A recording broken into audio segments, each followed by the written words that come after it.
Philadelphia Eagles had quite the busy offseason in building their roster back up to competing for a second Super Bowl title in 3 seasons.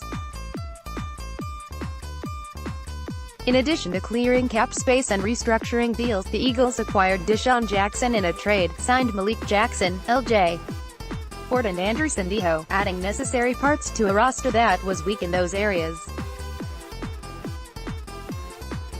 With a deep threat wide receiver for Wentz, a Pro Bowl defensive tackle next to Fletcher Cox, in his prime, and a No.3 safety, coupled with Ronald Darby and Brandon Graham returning, Jalen Mills said what he believed to Fanatics View over the weekend at the Spence Garcia fight. Mills thinks the Eagles are going to win the Super Bowl again. Just got a big pickup in DeSean Jackson, for the offense. I mean, we got a big defensive tackle in Malik Jackson.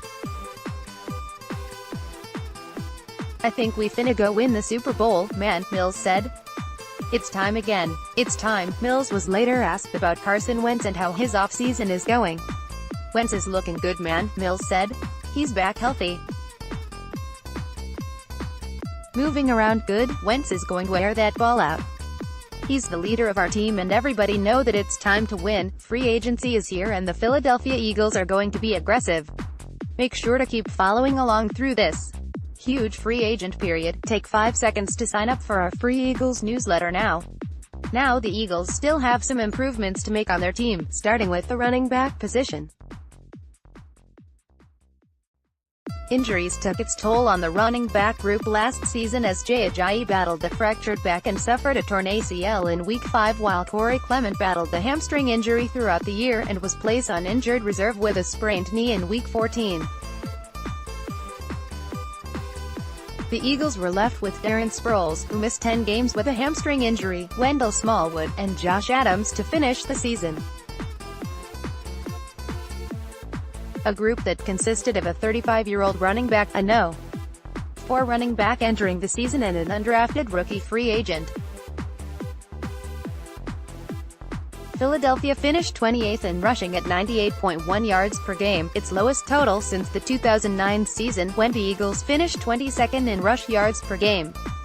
The Eagles averaged just 3.9 yards per carry, 30th in the NFL, which was the lowest yards per carry average since 2015.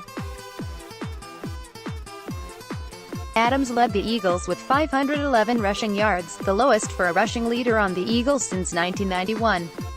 Smallwood had just 364 yards and Clement 259. The Eagles' final yards per game ranking of 28th was the team's lowest in a decade.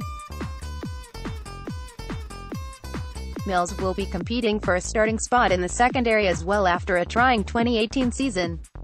Mills had his season end with a foot injury in Week 8. Mills allowed 32 catches for 516 yards and 1 touchdown in 8 games, with no interceptions and 9 pass breakups. Opposing quarterbacks had a 107.2 passer rating when targeting Mills in 2018. The Eagles still need to add a running back, a No.3 quarterback, depth at wide receiver, depth at guard, depth at defensive end and depth at linebacker, but have a talented roster on paper. There's still work to be done, but Eagles fans have a reason to be excited.